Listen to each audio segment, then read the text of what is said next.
Hi, doggos and humans. Today I'll answer the question of why some adult dogs are very well behaved, like little angels, while others are not. The answer to this question is very, very simple. It goes like this. Let's focus on the future, not on the here and now, on that little, playful, happy puppy. But now that I have this puppy at home, let's focus a bit on what he will be like in the future. And I'll explain what I mean, because these are really basic things that if you apply them now with your puppy, your teenage dog, then later on, raising him will be a breeze, not an uphill battle, but a breeze. And I have absolutely no intention of telling you about the obvious basics like teaching your dog commands, socialization, or training them to come back to you. We all know that, right? Instead, today we'll focus on imagining what your life with your puppy will look like in 1, 2, 3, 5, or even 10 years. This will help us understand what we need to teach them. So, the first and most fundamental thing, which we often have little time for, is worth starting with. The first day the puppy comes to us, it's important to teach them about being alone. You see, usually we wait for the puppy, take some time off, or invite them over during holidays when we have more free time. We spend 2, 3, 4, 5 weeks with the puppy, and then we say, okay, it's time to get back to normal life, return to work, the kids go back to school, and suddenly the puppy is left alone and can't handle the situation. So the most important thing is to teach the dog from the very beginning that it will be left alone. Even if you work from home remotely and there's always someone at home, like your mom, grandma, or aunt, you need to teach the dog independence. Another very important issue is to teach the puppy not to run up to every person and every dog during walks. And I know socialization is important because someone once said that a puppy shouldn't be afraid of dogs or people. So it's good for them to have contact. Yes, it's good for them to have planned, appropriate contact at the right moment. But imagine if you teach your little puppy that a walk means every person or dog they see is someone they must immediately greet. So why are you surprised later when an 8-month-old golden weighing 35 or 30 kilos yanks your arm on a walk and runs to every person and every dog? You taught him that yourself. Now let's talk about doggy stinkers. This is something that doesn't usually happen when the dog is a puppy. Well, because he's fragrant, fluffy, and clean with spotless paws. Because he doesn't really go for walks. Or it's summer. You just want to cuddle him, right?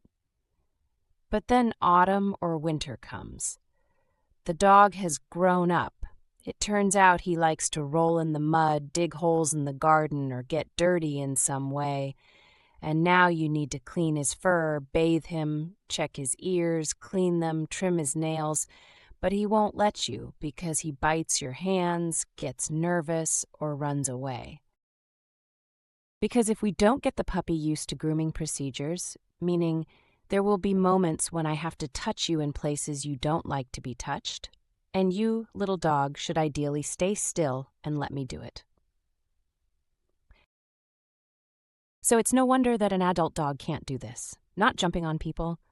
And I mean family members, guests, people on walks. I know that usually we associate this jumping with puppies that are small now but will grow up to weigh 30, 40, 50 kilos, and then it will bother us. However, the small dogs too. Let me give you an example.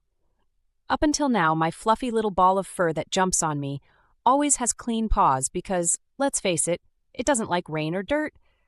This dog is always clean, and it doesn't bother me, right?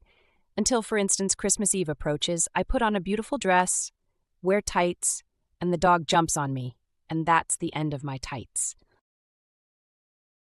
So remember, there are times when we might want the dog to jump on us, but if you like it, well, this situation can be managed because I can teach the dog to jump on me on command.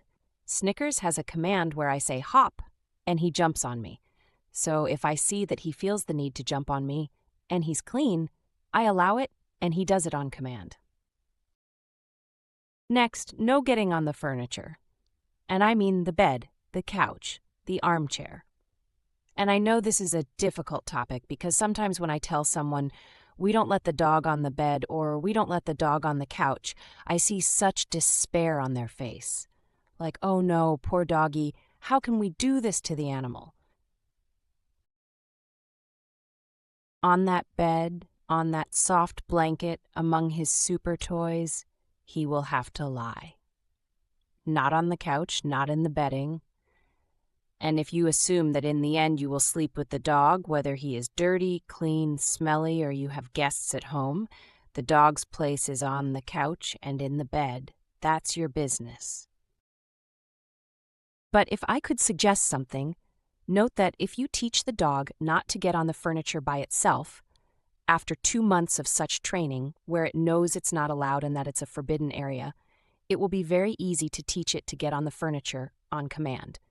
And then you have the situation solved, because if you want the dog to jump onto the bed, you just say hop and it jumps. If you want him to get on the couch, you say hop and he gets on the couch, not that he does it on his own. And now let's talk about leaving your dog. So, a business trip, vacation, I don't know, I got sick, I can't take care of the dog, and it would be good for the dog to be under someone's care for those few days or hours. And we often don't think about this, especially if, I don't know, the vacation is far away, but it's good to teach the puppy from the very beginning that sometimes there will be a moment when I will leave you with someone. Someone you already know. Someone you like. A place where you have already been. I'll leave you there, for example, I don't know, for 2-3 hours because I'm going shopping. And next time, when the dog has to stay not for 2-3 hours, but for example for the whole night because something happened, it will be much easier for him to adapt to the situation because he knows the new aunt, uncle, grandma, grandpa, whoever you have in the family who can take care of the dog. So it's worth thinking about this in advance, not just 3 days before a planned 2-week vacation. And we stress out wondering if the dog will miss us a lot. How will he manage with our family when he's left alone? And we end up having a vacation where we're constantly on the phone asking, how's the dog? Does he miss me or not? And now, a more lifestyle-related issue. Because you often ask us, how is it that you can take Snickers with you everywhere? Well, that's how it is. I can take him with me, I don't know, to friends, to the store, to a restaurant, to a cafe, to the zoo.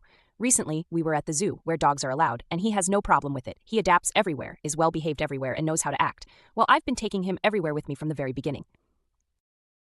Exactly, to friends, to family, to the store, to a cafe, to a restaurant. He traveled a lot with me by car.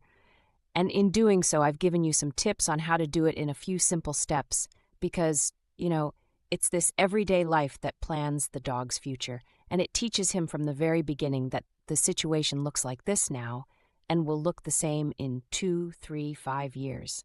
Because the hardest thing for dogs, and for us too, is sudden changes. That means we're used to something, and now the person says, oh, no, buddy, now you've grown up. Now there are different rules. Well, no wonder the puppy doesn't get it. So think about what your life with the dog will look like in a year, 2, 3. And just start preparing him for that now. That's all from me. See you later.